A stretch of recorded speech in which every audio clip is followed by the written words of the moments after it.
Bonjour et merci d'être avec nous pour cette troisième édition de Ventilation Day organisée par Génie Climatique Magazine. Une matinée divisée en deux temps forts. Et pour ce premier rendez-vous, nous nous sommes demandé si 20 mois après le premier confinement, la qualité de l'air intérieur était enfin devenue une priorité. Comment la filière s'organise?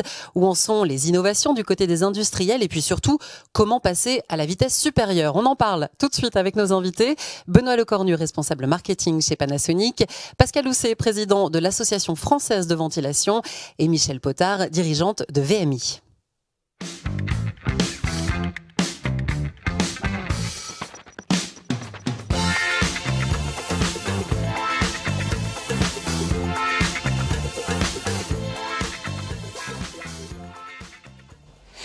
Bonjour à tous les trois, merci d'être avec nous. Alors je le précise, avant que les échanges ne débutent, vous pouvez poser vos questions en direct.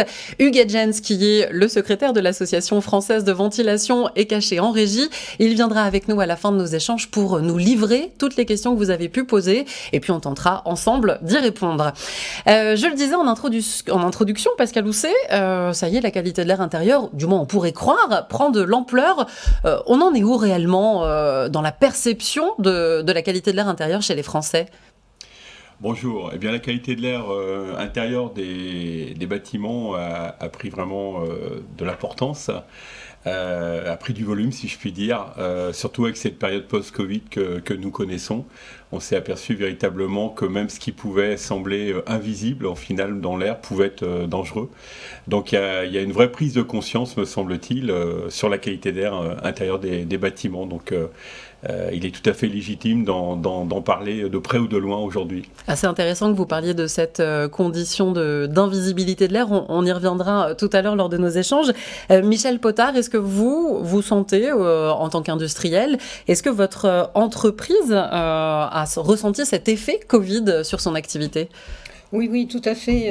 Depuis très rapidement, après le début du premier confinement, je dirais le 11 mai 2020, on a senti un intérêt croissant pour les systèmes de ventilation, notamment avec la filtration et les débits d'air suffisants pour permettre une qualité d'air. Oui, il y a eu une prise de conscience. Je pense qu'elle doit être amplifiée par davantage de communication sur l'importance de la qualité d'air sur notre santé et bien sûr sur la contribution des systèmes de ventilation qui n'est pas encore très connue. Oui, alors encore une fois, on va y revenir tout à l'heure lors de notre débat. On parle ventilation, mais il n'y a pas que la ventilation pour améliorer la qualité de l'air intérieur et c'est pour ça que vous êtes avec nous, Benoît Lecornu, je le rappelle, de chez Panasonic. Pourquoi un industriel tel que Panasonic se positionne sur le marché de la qualité de l'air intérieur et comment surtout vous le faites?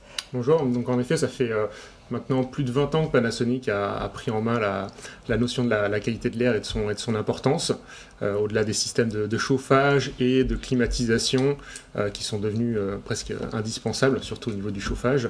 On est venu intégrer des systèmes qui permettent d'améliorer la qualité de l'air intérieur par des procédés technologiques mais également naturels en créant ce qu'on appelle des radicaux hydroxyles, on y reviendra, mais qui permettent d'améliorer la qualité de l'air. On a la ventilation qui permet de renouveler l'air et d'avoir un air sain dans la maison et il faut aussi considérer des systèmes tierces qui vont venir en complément pour agir dans la qualité de l'air et c'est là où aujourd'hui Panasonic agit pour venir compléter un peu cette boucle de la qualité de l'air intérieur. Oui, c'est ça, c'est un tout. On ne peut pas penser qu'un élément va pouvoir agir d'une manière suffisamment performante. C'est ça l'idée. Pascal Housset, quand vous entendez les discours d'industriels tels que VMI ou Panasonic, ça vous rassure? Vous vous sentez moins seul dans cette bataille? Oui, alors la création de l'Association française de ventilation, qui est une jeune association qui a moins d'un an, regroupe un certain nombre de partenaires industriels, justement, qui permet d'accélérer finalement la possibilité d'être force de proposition pour nos installateurs et nos équipes de maintenance sur des systèmes qui permettront très rapidement de faire évoluer la qualité d'air intérieur des bâtiments, aussi bien dans le neuf que dans la rénovation, qui est un vrai sujet également où il y a beaucoup à faire. Vous disiez que votre association avait moins d'1 an. Vous l'avez créée en conséquence du Covid ou c'était déjà dans vos pensées depuis un petit moment? Non, c'était, si je puis dire, dans les tuyaux depuis un petit moment, puisque... dans les gaines, du coup. Voilà, dans les gaines.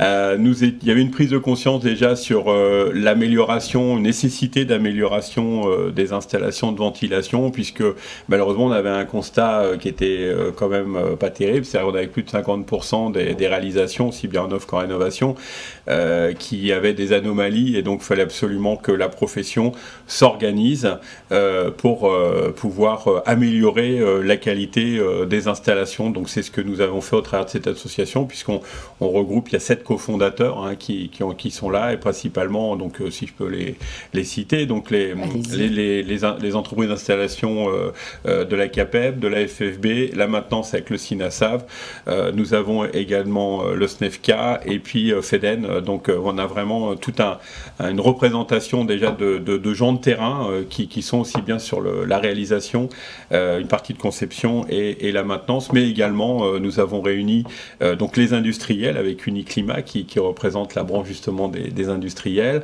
des industriels indépendants bien sûr, et puis nous avons également le réseau de distribution avec la FNAS, avec des grands noms de la distribution qui sont également dans de la partie, si je puis dire, pour pouvoir accélérer cette qualité d'air intérieur avec l'ensemble des acteurs. Donc une vraie filière finalement. Oui, l'effectif est dense. L'objectif étant de réellement créer une filière qui existait, mais finalement qui n'était pas suffisamment dans une démarche commune. Donc là, nous avons vraiment aujourd'hui une démarche regroupée, si je puis dire, qui nous permet vraiment d'avoir des plans d'action vraiment opérationnels aujourd'hui.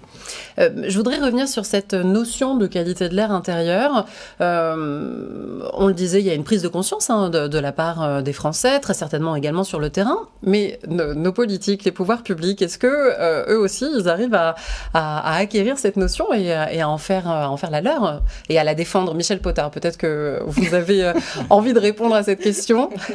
Pas suffisamment à mon goût, Ouais. puisque moi je serais plutôt pour une réglementation qui soit sur des performances en termes de qualité d'air, avec le meilleur bilan énergétique possible. Pour l'instant, la qualité d'air intérieur ne fait pas du tout partie des textes réglementaires. On n'en va pas entend dire parler. pas du tout, mais c'est pas les objectifs premiers.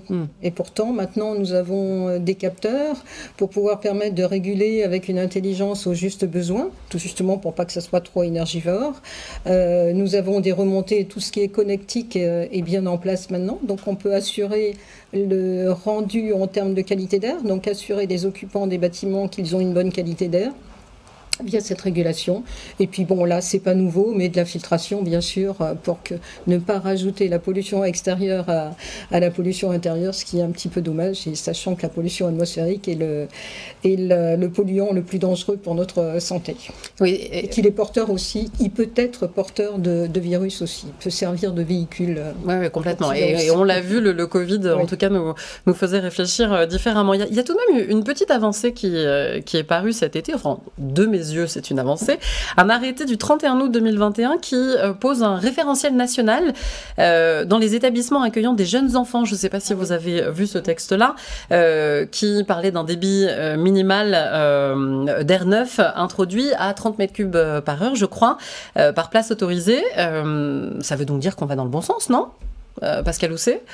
Oui, alors il y a une amélioration, mais ce texte était déjà plus ou moins mis en pratique déjà depuis quelques années. D'accord, ça remet juste à place ce qui se faisait. Ça remet juste à, je dirais, un texte de des bonnes pratiques qui doivent se faire, mais c'était déjà, je dirais, dans les conceptions, notamment pour ce qui était des nouvelles crèches et autres qui étaient réalisées sur les grandes agglomérations.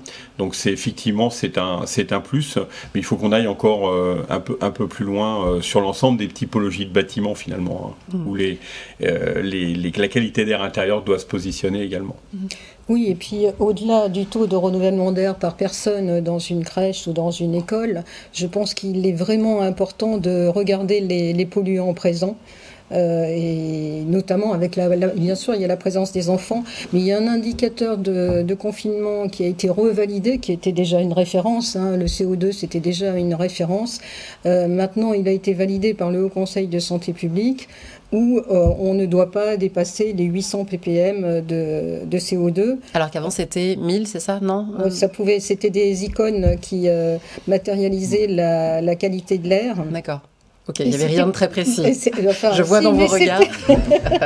C'était pas suffisamment exigeant. Okay. Et notamment pendant une crise sanitaire, c'était vraiment insuffisant. C'est pour ça que le Haut Conseil de santé publique a plutôt préconisé 800 ppm à ne pas dépasser. Et ça pourrait être plus, aller sur une surventilation quand il y a des crises sanitaires. Donc, ce qui veut dire que les systèmes de ventilation devront pouvoir avoir en réserve des débits d'air suffisants pour augmenter et pas seulement à ce qui était initialement prévu ou habituel. Alors on parle beaucoup ventilation, il n'y a pas que la ventilation pour améliorer la qualité de l'air intérieur, on le disait Benoît Lecornu en introduction. Vous, chez Panasonic, vous avez donc mis en place une technologie assez particulière. Est-ce que vous pouvez nous détailler cette technologie pour éveiller la conscience d'un plus grand nombre? Oui, en effet, donc, comme je vous le disais, ça fait maintenant 20 ans qu'on travaille sur la qualité de l'air. Oui, donc c'est pas un nouveau sujet pour vous. C'est assez ancien, et c'est depuis 2003 donc on a sorti notre premier climatiseur qui est équipé d'une technologie conçue par Panasonic, qu'on appelle la technologie Nanoe, qui en fait utilise un détergent naturel qui est présent en permanence autour de nous, ce sont les radicaux hydroxyles, et ce générateur qui est intégré directement dans l'unité va diffuser ces radicaux dans la pièce pour aller attaquer toutes sortes de polluants, donc aussi bien des bactéries, des virus, mais on parle aussi d'allergènes, de pollen, puisqu'il y a aussi la santé au quotidien, les gens qui sont allergiques ou les mauvaises odeurs également, donc tout ce qui est substance organique, de pouvoir justement pouvoir les inhiber. Ça a l'air d'être de la magie un petit peu votre technologie. C'est pas de la magie, c'est de la science. Comme je le disais, c'est vraiment quelque chose de naturel. Ouais. On a juste fait qu'améliorer la nature en créant justement plus de radicaux hydroxyles et en les protégeant pour qu'ils aient une meilleure efficacité dans l'espace. Est-ce que vous avez senti que cette technologie permettait d'améliorer votre activité, de conclure peut-être certaines ventes? Est-ce que voilà, c'est un petit plus à l'heure actuelle où on se bat contre une pandémie? En effet, c'est de plus en plus demandé. Et pour revenir sur votre question de tout à l'heure, on a vu vraiment au début de la période Covid une nécessité, une volonté d'avoir ce genre de solution, au-delà du chauffage et de la climatisation, d'avoir aussi une notion de traitement de l'air dans les unités de chauffage et de climatisation. Et en effet, maintenant, on a intégré de série cette technologie dans nos unités. Avant, c'était une option, on laissait le choix. Donc, on a déjà eu un premier point, c'est des gens qui n'avaient pas cette option, qui ont demandé à la rajouter dans des installations existantes. C'est assez flatteur. Voilà. et puis maintenant, comme c'est 2 séries sur beaucoup de nos produits, ça fait vraiment la différence et les gens demandent aussi cette technologie. D'autant que la climatisation, on se rappelle au tout début du confinement, elle avait mauvaise presse parce qu'on disait oh là là, c'est ça qui nous amène l'épidémie. Est-ce que ça a changé dans la tête des gens cette perception que la clim c'était mauvais pour Je pense. En effet, il y a eu une petite période de battement où, sur la clim aussi, sur beaucoup de notions, on s'est posé beaucoup de questions sur ce virus. Et donc maintenant, c'est quelque chose de passé, on va dire.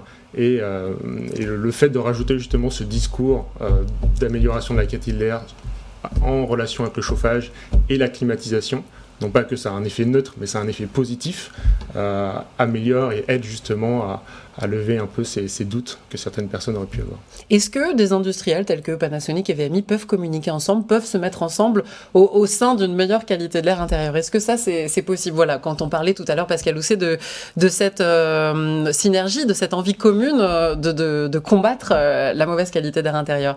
Est-ce que le discours, le dialogue en tout cas, est possible? Oui, puisque nous avons un partenariat. Ah, bon, tant mieux. C'est déjà le cas, on a des solutions. Comme je le disais, il y a d'un côté la ventilation et de l'autre côté des systèmes de chauffage et de climatisation avec de l'amélioration de la qualité de l'air. Il faut vraiment combiner ces différentes solutions pour avoir une solution globale. Et aujourd'hui, on a en effet ce partenariat qui est déjà actif depuis plusieurs années. Et donc, on associe chauffage, climatisation à la ventilation pour la qualité d'air, avec notamment une alimentation de notre boucle d'eau avec la pompe à chaleur Aquariade. Comme ça, voilà. C'est noté. Pascal Housset, est-ce que ça ne devient pas un peu une usine à gaz finalement pour améliorer cette qualité d'air intérieur? Non, finalement, on s'aperçoit que c'est souvent des choses assez simples. Comme je dis souvent, on ne va pas réinventer l'eau chaude, et là on ne va pas réinventer le bon air, mais bien souvent il y a des concepts déjà d'installation qui existent. Alors, et certes dans des milieux un peu plus pointus, je pense notamment au milieu médical, des zones assez sensibles, où il y a déjà des tas de techniques. Pour revenir et rebondir sur ce que disait Panasonic tout à l'heure, effectivement, côté installateur et mainteneur, on a vu une demande accentuée sur la qualité de filtration des systèmes. C'est-à-dire qu'avant, sur les systèmes de traitement d'air, c'est bien ça dont on parle, il n'y avait pas plus, je dirais, forcément de précision sur le niveau de filtration ou d'exigence, on va dire, plutôt. Alors que là, effectivement, on voit que maintenant, dans les cahiers des charges, dans les propositions qui sont faites, que ce soit d'ailleurs pour le particulier, le tertiaire ou des marchés petits publics, on voit bien que maintenant, il y a vraiment des précisions à donner sur les typologies de filtration qui sont proposées. Les cahiers des charges sont plus précis. Les cahiers des charges évoluent en ce sens, donc ça va effectivement dans le sens de la qualité d'air. Et puis les synergies entre industriels, c'est aussi le travail de notre association, c'est-à-dire de faire rencontrer justement des industriels. Alors parfois c'était déjà le cas avant et c'est très bien, mais c'est aussi la possibilité au travers de nos GT, puisque nous avons constitué ce qu'on appelle des groupes de travail, ça permet effectivement de créer ces synergies et de pouvoir apporter des fois des systèmes de solutions vraiment solutions globales au travers de savoir-faire d'industriels, des fois divers et variés. On en parlait tout à l'heure, la difficulté de cette qualité d'air intérieur, c'est que l'air est invisible. Comment on fait pour le rendre visible, perceptible et voilà, améliorer tout ce qui peut exister maintenant? Michel Potard, je vous vois. Eh ben, je dirais que, d'une part, effectivement, la qualité d'air ne se voit pas. Elle peut se voir à travers de la filtration. Vous voyez, c'est un petit échantillon avec une partie filtre neuf et une partie usagée. Je ne sais pas si je le Oui, c'est parfait, c'est parfait. On va vous embaucher au téléachat, je crois, Michel. C'est pas sur moi du tout.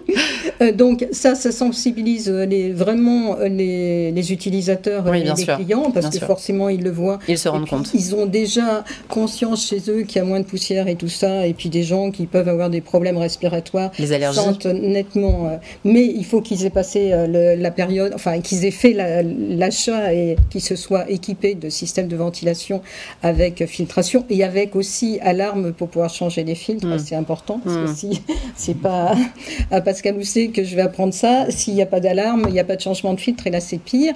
Et puis pour rendre visible l'invisible, c'est des capteurs de qualité d'air qui vont nous dire ce qu'il en est. Et là, maintenant, c'est facile. Il y a plein de capteurs.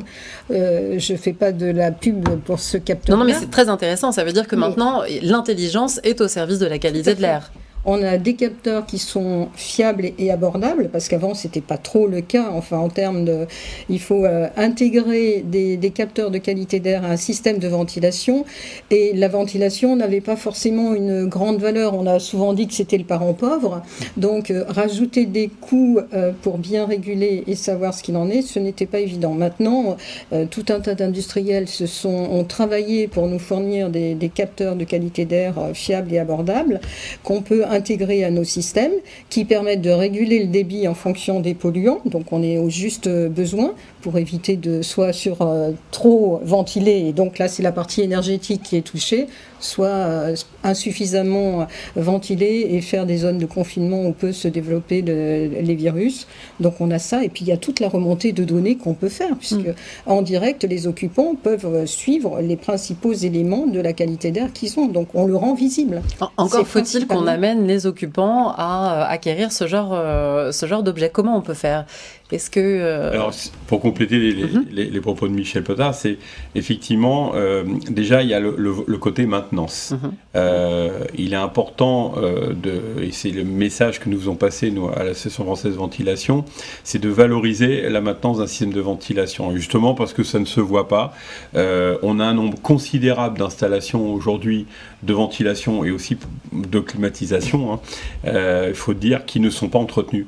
Alors, on a réussi à gagner une première bataille avec l'obligation de maintenance pour la climatisation. Donc ça, c'est acté. On espère, et au travers de différents décrets, des propositions que nous avons déjà faites, qui ont été portées et proposées, nous souhaitons arriver aussi à cette maintenance, que ce soit une obligation, pour des raisons évidentes aussi de santé des utilisateurs, des systèmes de ventilation. Parce que bon nombre d'installations aujourd'hui ne sont pas du tout entretenues. Qui dit filtre, effectivement, filtration, il faut changer les filtres, il faut les nettoyer, il y a des entretiens à faire.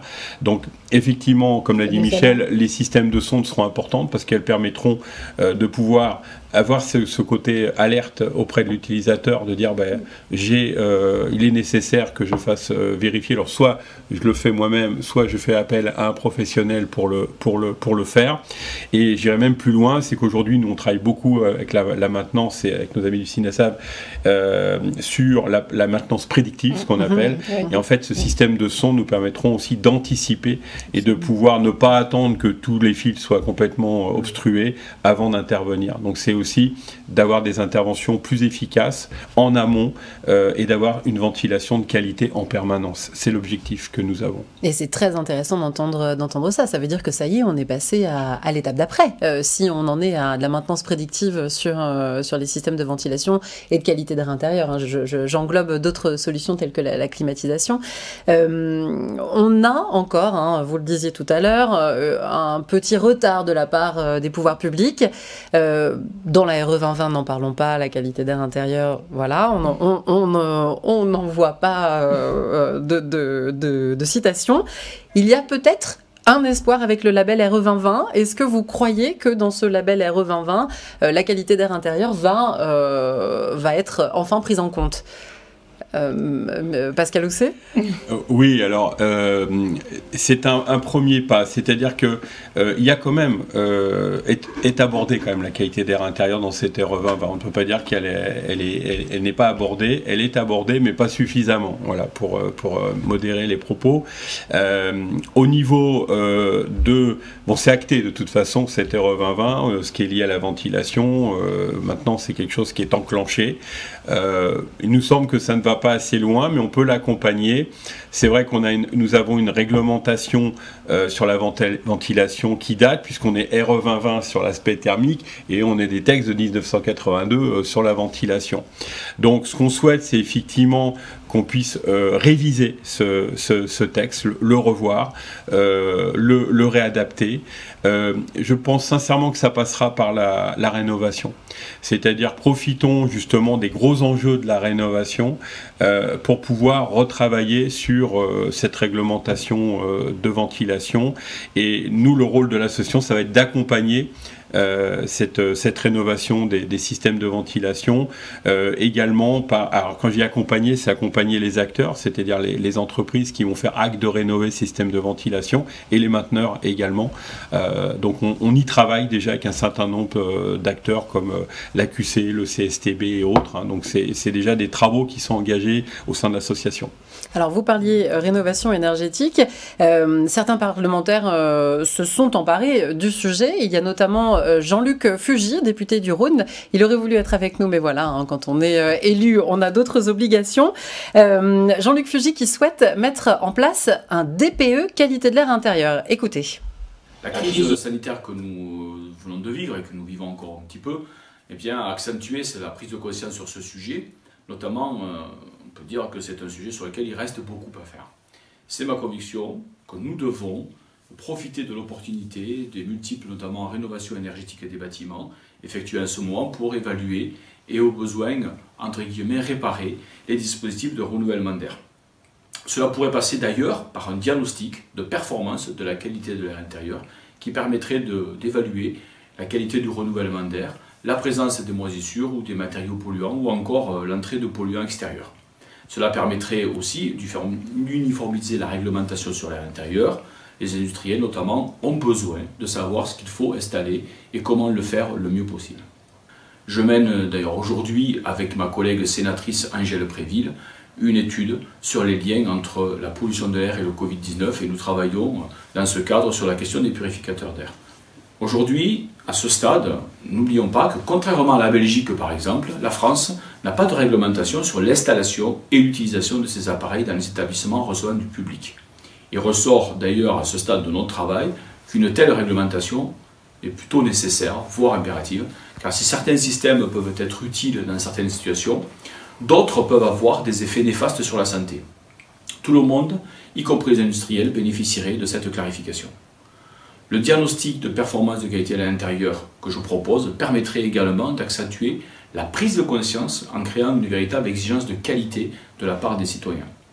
Cela augmentera la demande, ça poussera les industriels à monter en compétences et à innover.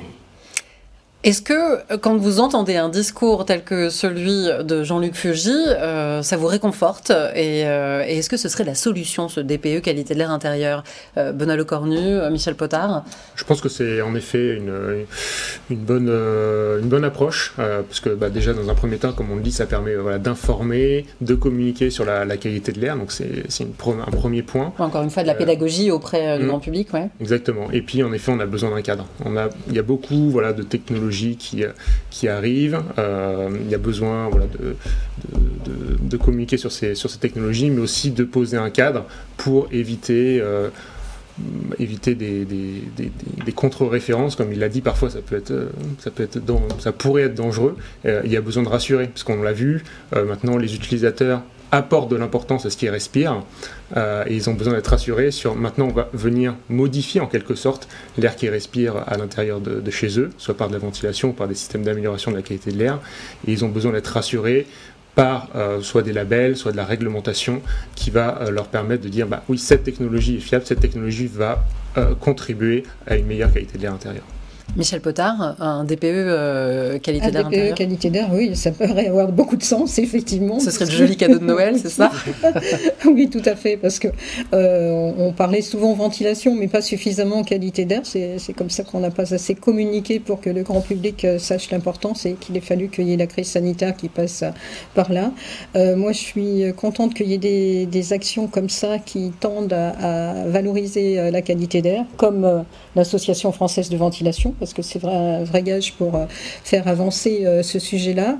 Il y a d'autres actions qui sont menées, d'ailleurs avec Jean-Luc Fugit, Claire Pitola, avec député des Bouches-du-Rhône, oui. Député oui, et qui veulent monter l'association. Enfin, les statuts a priori ont été signés sur Objectif R. Il y a d'autres actions qui sont menées, comme REVA au niveau européen, dont l'AICVF fait partie, FIMEA, et je pense que tout ça, toutes ces actions menées par les différents acteurs ont vraiment du sens pour porter et améliorer tous ensemble, et je pense que c'est vraiment normalement toutes ces organisations doivent permettre à la qualité d'air de gagner et de permettre, c'est quand même un enjeu de santé publique, donc que tout le monde se regroupe pour valoriser la qualité d'air, la ventilation, les épurateurs comme on a dit, avec cet encadrement prévu. Je pense que c'est très bien. On change vraiment d'univers par rapport à même il y a 4-5 ans. Oui, c'est ça, ça rassure, Pascal Housset, quand on entend... Oui, je tiens à remercier Jean-Luc Fugit, qui fait partie des parrains de la création de l'association française de ventilation, puisqu'elle est née aussi suite à des échanges que nous avions eus il y a 2 ans, autour de tables rondes, on a pu partager. Donc effectivement, on est ravis d'avoir le soutien de parlementaires. D'ailleurs, c'est ce qui nous a permis d'avancer sur des propositions, un certain nombre de décrets, hein, qui ont été mis. Maintenant, on sait que le DPE en fait partie, hein, comme on a parlé de la maintenance tout à l'heure. On a un certain nombre de sujets qui sont sur la table, et comme l'a dit Michel, plus il y aura d'acteurs, d'experts qui seront, j'irais, en position avec nous de pouvoir porter ces propositions, nous aurons plus de chances effectivement d'avancer. Et je ne vous cache pas que ça fait même partie pour nous des débats et des échanges que nous avons avec les écuries présidentielles en ce moment. Ah bah tant mieux, on a hâte de voir ça au printemps alors. Michel Potard, vous nous présentiez tout à l'heure votre solution, ou du moins ce package qui vise à améliorer la qualité de l'air intérieur. Il a quand même un coût, ce package, quand on s'adresse à des collectivités pour améliorer l'air à l'intérieur d'écoles ou de gymnases. Comment elles vous reçoivent quand vous devez leur dire, bon, bah voilà, il y a un moment, il va falloir signer un chèque? Ah bah, il y a effectivement toujours une problématique de budget dans les écoles, hein. C'est pas les écoles qui ont les budgets les plus forts. Elles ont une obligation, effectivement, de mesurer la qualité d'air. Elles ont, pour certaines régions, l'obligation depuis très longtemps de mesurer les taux de radon et tout.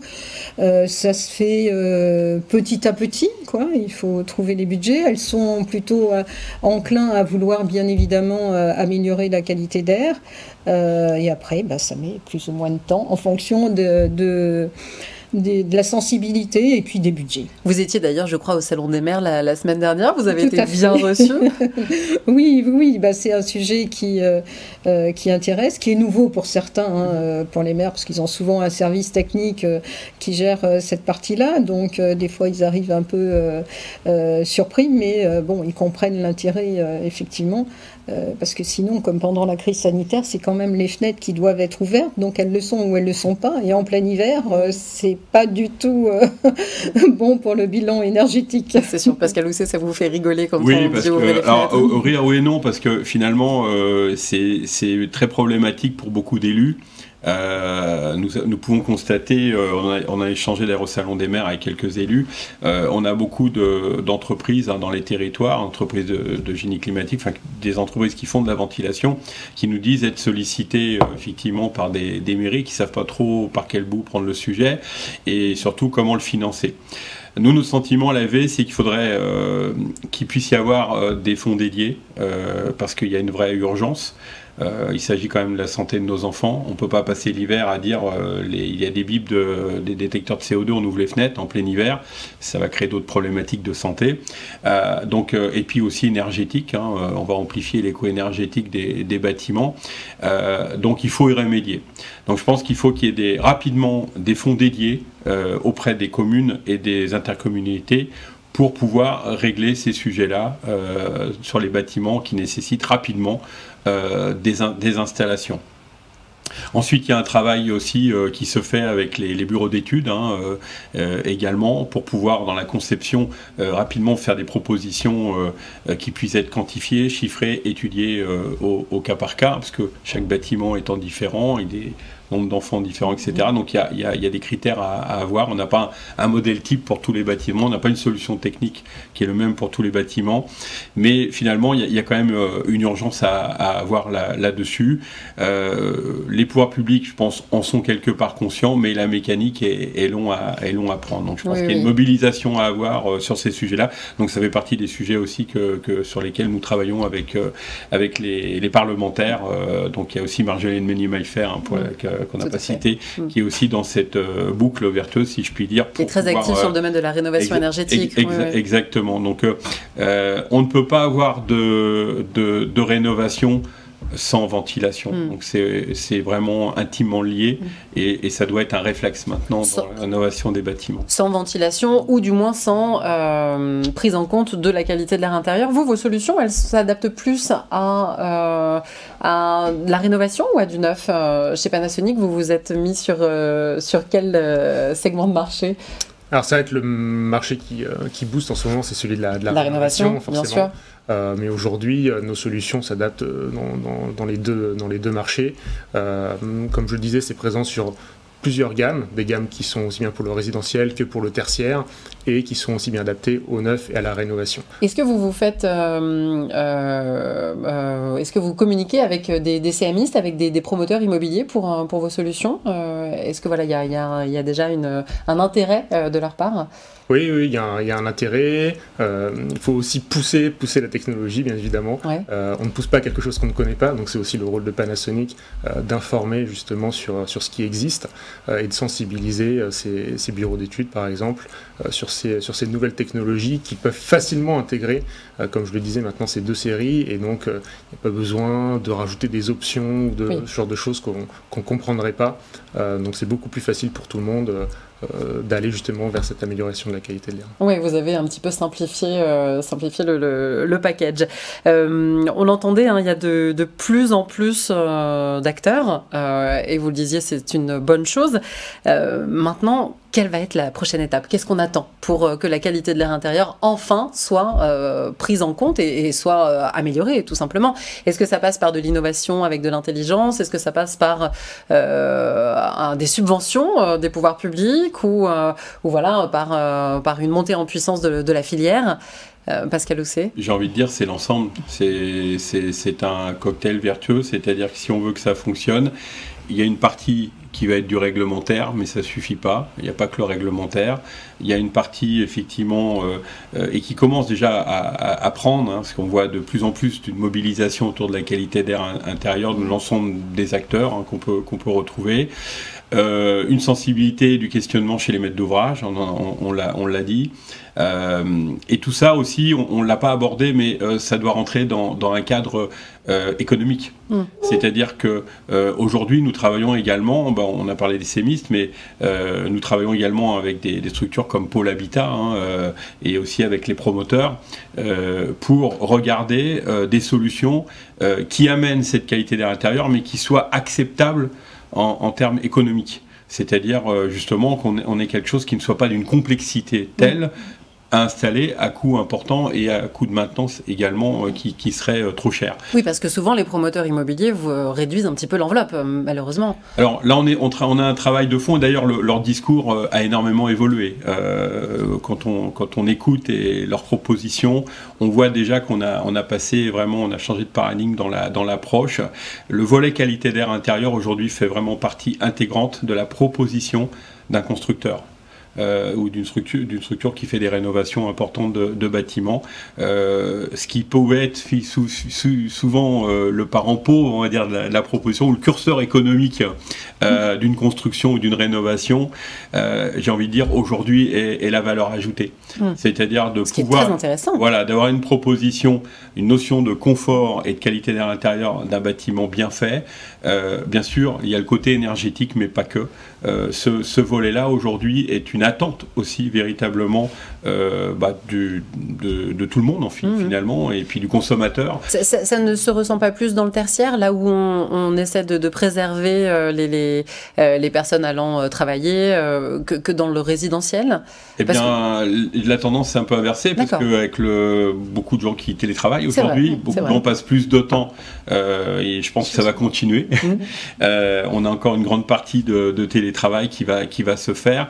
Donc il faut repenser l'usage de l'habitat, qui aujourd'hui est multiple. Donc on le voit déjà dans sa conception, on repense le côté architecture aussi du bâtiment, des logements, des maisons, et également dans son traitement d'air, dans son système de chauffage et autres. On doit repenser également ce sujet-là, puisque l'usage évolue, donc le système doit évoluer aussi dans sa conception. Donc on y va, on va dire, pas à pas, mais on avance en tout cas, et de manière certaine. Je parle sous contrôle de vos invités, mais je pense que voilà, donc pour répondre à votre question, c'est véritablement un travail ensemble, c'est-à-dire qu'il faudra que chacun mette sa pierre à l'édifice, si je puis dire, pour aller sur une bonne qualité d'air à l'intérieur des bâtiments, tout type de bâtiments finalement. C'est ça, on y va doucement, mais on y va sûrement. Vous pressentez comment cette année 2022 ? Est-ce que ce sera l'année de la qualité de l'air intérieur, Benoît Lecornu ? Juste avant que Hugues Jens, je le rappelle, Hugues Jens, le secrétaire de l'Association française de ventilation, qui va nous rejoindre d'ici quelques instants et qui nous posera toutes les questions que vous-même vous posez en ce moment.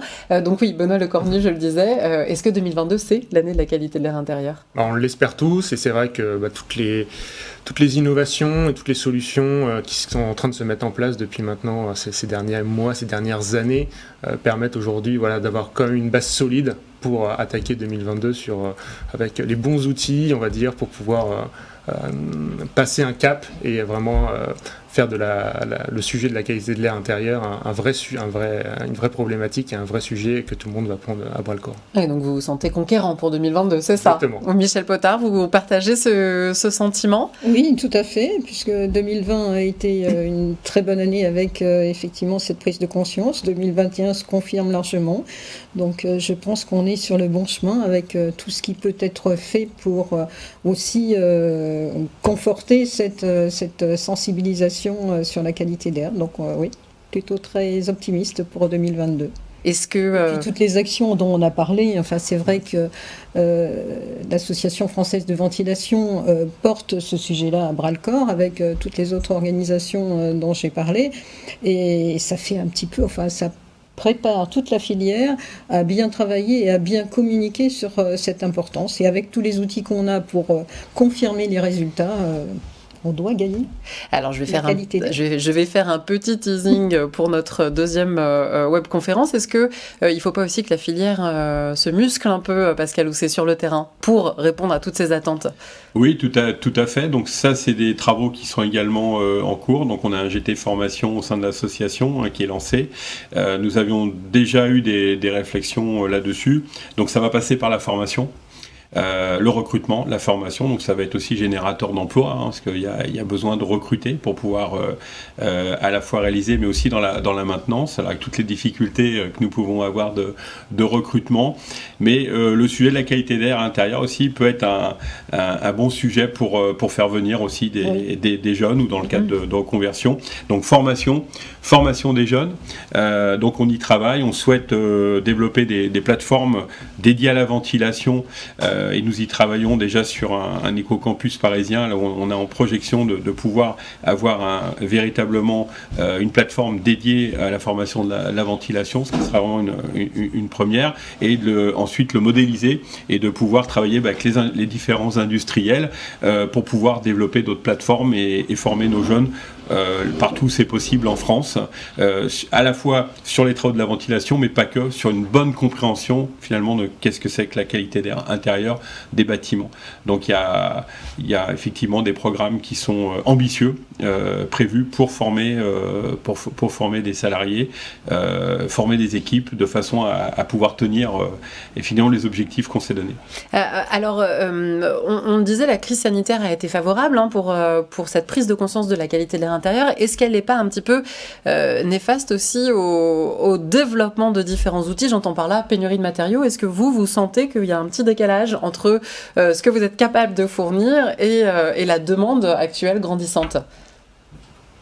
C'est vrai que la demande a été question piège, j'ai l'impression. C'est pas une question piège puisque c'est un sujet de fond et un sujet d'actualité, mais c'est vrai que la reprise est telle que le niveau entre l'offre et la demande n'est pas forcément aligné actuellement. Mais on parlait il y a quelques secondes de 2022. Il faut déjà se projeter sur le début d'année prochaine où les choses seront mieux organisées, on reprendra une activité un petit peu plus normale et tout le monde pourra avoir un peu plus de visibilité sur ce qui va se passer. La tension sera redescendue, c'est ça, Michel Potard ? C'est un travail de tous les jours. Effectivement, la surveillance des appros pour pouvoir assurer les demandes qui augmentent, oui, on y arrive pour l'instant et puis on espère que d'ici fin 2022, on y voit un petit peu plus clair. Et donc, en attendant, on est très, très vigilants. C'est vraiment un travail de tous les jours. Alors, Hugues Hedgens, secrétaire de l'Association française de ventilation, vient de nous retrouver sur le plateau. Bonjour Hugues. Bonjour. Vous avez sélectionné pour nous quelques questions d'internautes qui ont suivi notre débat. Allez-y, on vous écoute. Quelles questions ont retenu votre attention ? On a des questions notamment autour de la maintenance. Donc une question d'Axel qui dit: quid de l'entretien des conduits en rénovation? Jamais une chose facile. On peut peut-être regrouper avec. Enfin voilà, autour de la maintenance, c'est une question qui revient régulièrement. Peut-être aussi également quid de tous les bâtiments qui ne sont pas équipés de systèmes de ventilation encore aujourd'hui. Comment on fait alors, Pascal Housset? Oui, on l'a abordé. Dans le déroulé de notre table ronde, c'est que effectivement, il y a des enjeux importants sur les bâtiments non pourvus de systèmes de ventilation. Donc, ça veut dire qu'il y a des enjeux importants. Donc, il y a un travail de fond à faire avec les maîtres d'ouvrage. Là aussi, au niveau des bailleurs sociaux, il y a un travail qui est déjà lancé. Il faut des accompagnements financiers parce que ça a des coûts. Donc, il y a déjà des choses en place. On travaille également avec des acteurs qui peuvent accompagner cette rénovation avec de la ventilation. Là, maintenant, c'est évident. On l'a abordé. Il faut absolument qu'on arrive à sensibiliser, voire à obliger, peut-être qu'on va y aller là aussi, je dirais, de manière crantée, il faut absolument que l'entretien de ces systèmes soit fait. À l'image des chaudières, à l'image des pompes à chaleur. Exactement. Donc, je pense à terme, on va y arriver, mais là aussi, il faut expliquer, parce que c'est vrai que sur des bâtiments même tertiaires, on voit, ou sur des immeubles collectifs, il n'y a pas d'entretien, il n'y a pas de nettoyage de gaines de fait. Je reçois régulièrement des photos qui me sont envoyées par des confrères avec des installations. Effectivement, on peut avoir une collection comme ça incroyable, mais on aimerait vraiment... Je veux bien les voir, vos photos. Voilà, mais on souhaite vraiment que ça... que ça s'améliore, c'est nettement. Donc on y travaille, encore une fois, avec les structures de maintenance. On est en train de voir les stratégies que nous pouvons avoir, parce que la plupart des entreprises qui font aujourd'hui, notamment du génie climatique, ont des contrats de maintenance chauffage sur un nombre de bâtiments assez important. Donc on est en train de réfléchir comment on pourrait amener ces mêmes clients, maîtres d'ouvrage, en fait, qui ont déjà ces contrats de maintenance, pour leur proposer des extensions de contrats spécifiques, en expliquant sur quoi on veut aller. Voilà, donc il y a de la pédagogie à faire, finalement. Tout ne doit pas passer forcément par de l'obligation, mais on a aussi beaucoup de pédagogie terrain. On a quand même l'impression que l'obligation, c'est l'étape ultime pour qu'enfin ça rentre dans la tête. Oui, parce que c'est ce qu'on a fait pour d'autres sujets, et puis on voit que ça, effectivement, ça permet d'entretenir les systèmes. On sait qu'un système, on parle beaucoup je vais prendre un parallèle, on parle beaucoup des pompes à chaleur actuellement. On sait très bien qu'une pompe à chaleur qui est bien entretenue, il voit sa durée de vie augmenter. On assure des performances dans la durée. On a une meilleure maîtrise des coûts énergétiques. Et s'il y a à un moment donné, il y a une variable, ça permet de réagir. Et bien pour la ventilation, il en est de même. Un système de ventilation qui est bien entretenu, ça va durer plus longtemps, on va assurer de son efficacité. On a parlé des systèmes de mesure tout à l'heure. Donc voilà, il y a toute une pédagogie. J'ai envie de dire, la période actuelle est propice à cette pédagogie, parce que on a cette sensibilité de se dire que finalement, on peut avoir un système d'air qui n'est pas de qualité et qui peut être dangereux pour la santé. Donc finalement, c'est le moment d'en parler plus que jamais. Voilà. Donc, quand on parlait maintenance, est-ce que votre technologie nécessite une maintenance particulière par rapport à des systèmes de climatisation classiques ? Non, parce que c'est l'avantage. C'est l'avantage, en effet. Alors, nos systèmes comportent toujours un filtre qu'il faut entretenir régulièrement, ça c'est la manière classique, mais la technologie d'amélioration de la qualité de l'air NanoX de Panasonic repose sur un système qui n'a besoin d'aucun entretien et dont la durée de vie est presque supérieure à la durée de vie du système en lui-même. Et des filtres qu'on doit changer tous les combien? Ça c'est pour nos amis installateurs. Ça dépend de là où c'est installé. Oui, en effet, ça dépend de beaucoup de paramètres. Il faut surtout nettoyer pour éviter d'avoir à changer trop régulièrement. Après, voilà, normalement, on change 1 à 2 fois dans la durée de vie de l'appareil le filtre s'il y a vraiment besoin. D'accord, donc c'est pas énorme. Effectivement. Hugues, est-ce que vous avez d'autres questions à nous partager ? Alors une question qui n'est pas vraiment une question, c'est plus une remarque, mais elle amène On une la prend question. quand même. C'est de Philippe. Donc dans l'habitat individuel, 50% des installations de ventilation ne sont pas conformes à réception. Donc, avant la maintenance, il faut aussi travailler sur l'installation et créer une vraie formation de ventiliste. Donc, ça pose la question de la formation et la question d'un métier de ventiliste. Et j'ai envie de dire, Philippe, restez avec nous pour la deuxième webconférence, puisque justement, ce sera le thème de la montée en compétences de la filière. Est-ce que vous avez une autre question, Hugues, à nous partager ? Et puis sinon, oui, allez-y, je vous en prie. Là, j'ai pas spécialement sélectionné d'autres questions, mais je pense que ça serait intéressant peut-être que Pascal, notamment, réponde à la question d'un métier de ventiliste, parce que je crois que l'AFV a une position.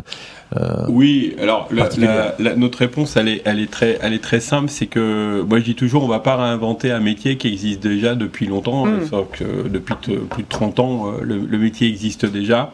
Là, la question de Philippe, elle est pertinente parce qu'il parlait essentiellement de maisons individuelles, donc de petites installations finalement. Et on s'aperçoit que sur ces petites installations en maison individuelle, on a plusieurs acteurs. On n'a pas justement un ventiliste. Le ventiliste, c'est plutôt je dirais des structures, ce qu'on appelle dans notre jargon, nous les gaineux, qui font des grosses installations de centrales d'air, c'est-à-dire tertiaires, des très gros bâtiments. On a effectivement des ultra spécialistes de la ventilation et de gaines, etc. Donc ces structures-là, elles ont déjà un réseau d'ultra professionnels, j'ai envie de dire. Alors, je ne dis pas qu'il n'y a pas des choses à améliorer, mais ils sont déjà en place. Là où le bas blesse, c'est plutôt sur ce qu'a dit notre auditeur Philippe, c'est qu'effectivement, c'est les petites installations où là, on a des multi-acteurs. C'est-à-dire qu'on va retrouver aussi bien une entreprise de plomberie-chauffage, un électricien, ou voire même, en maison individuelle neuve, des plaquistes, parce qu'ils posent des pieuvres de ventilation en même temps qu'ils font des doublages. Donc, nous, la priorité à l'AFV, c'est pas de recréer un métier de ventiliste, c'est vraiment la définition, c'est de dire qu'une entreprise qui fait acte de mettre en place un système de ventilation doit le faire de bonne manière. La définition, elle est juste là. Voilà. Donc c'est pour ça d'ailleurs que dans les plateformes de ventilation que nous allons mettre en place pour former les techniciens, on y retrouvera pas que des gens du génie climatique, mais on va retrouver aussi des électriciens, parce qu'on a beaucoup d'électriciens qui font également de la ventilation. Voilà. Donc c'est un travail que nous faisons collégialement avec les organisations professionnelles pour s'assurer que l'ensemble des artisans qui sont sur l'ensemble du territoire, on va pas leur réapprendre un métier, on va simplement leur apprendre les bonnes pratiques pour qu'ils puissent le faire de bonne manière. Et souvent, pour finir, je prends le parallèle lorsqu'on a passé le cap avec l'habitat BBC, avec l'étanchéité à l'air, où il a fallu qu'un certain nombre d'acteurs apprennent à travailler ensemble et on leur a pas réappris leur métier, simplement on leur a appris de nouvelles pratiques, de nouveaux points de vigilance. Eh bien, nous sommes dans ce même dispositif, finalement. Voilà. Ce sera ma dernière question. Est-ce que donc le premier soldat, le meilleur soldat pour la qualité de l'air intérieur, c'est l'installateur Benoît Lecornu, Michel Potard? Et comment vous armez cet installateur pour qu'il veille à une meilleure qualité de l'air intérieur? En effet, c'est la personne qui va vraiment être sur le terrain, qui va permettre une bonne installation du système, c'est vraiment primordial. Et la base, c'est vraiment la formation. Donc Panasonic organise des formations pour justement, chez nous, c'est surtout sur l'installation d'une pompe à chaleur, d'un système de climatisation, et aussi sur la bonne pédagogie que l'installateur va faire à son client, sur le bon usage de son système et le bon entretien, comme on l'a dit. Michel Potard. De notre côté, c'est effectivement pareil sur la formation, l'accompagnement, mais c'est aussi sur la conception. On utilise le design centré utilisateur, donc pour vraiment se mettre à la place de celui qui met en œuvre et de celui qui va assurer la maintenance. Donc on fait tout dans nos systèmes pour leur faciliter la tâche pour cette mise en œuvre et puis cette maintenance. Et on accompagne aussi avec différents tutos au-delà de la formation pour qu'ils aient tous les outils éventuellement sur leur téléphone, sur le packaging, tout ça. Merci beaucoup. Hugues, je me tourne une dernière fois vers vous. Si jamais vous avez une toute dernière question avant qu'on fasse une petite pause et qu'on se retrouve pour la deuxième conférence. Toujours de Philippe. Ah, Philippe. Merci Philippe. Je résume. En substance, faut pas confondre des locaux aérés par ouverture des fenêtres avec des locaux ventilés avec un contrôle des débits d'air. Oui. C'est là toute la discussion. On est tout à fait d'accord. Ouais, tout à fait, c'est ça. Arrêtez de nous dire ouvrez les fenêtres, ça ne fera pas la différence. Voilà. Aéré et ventilé, c'est pas la même chose. Exactement. Aéré et ventilé, c'est pas la même chose. On retiendra donc ça pour terminer nos échanges. Merci à tous les trois. Pascal Housset et Hugues, je vous retrouve d'ici une vingtaine de minutes pour notre deuxième webconférence sur cette fois-ci la montée en puissance, la montée en compétences de la filière. Merci à vous. À tout de suite. Merci. Merci.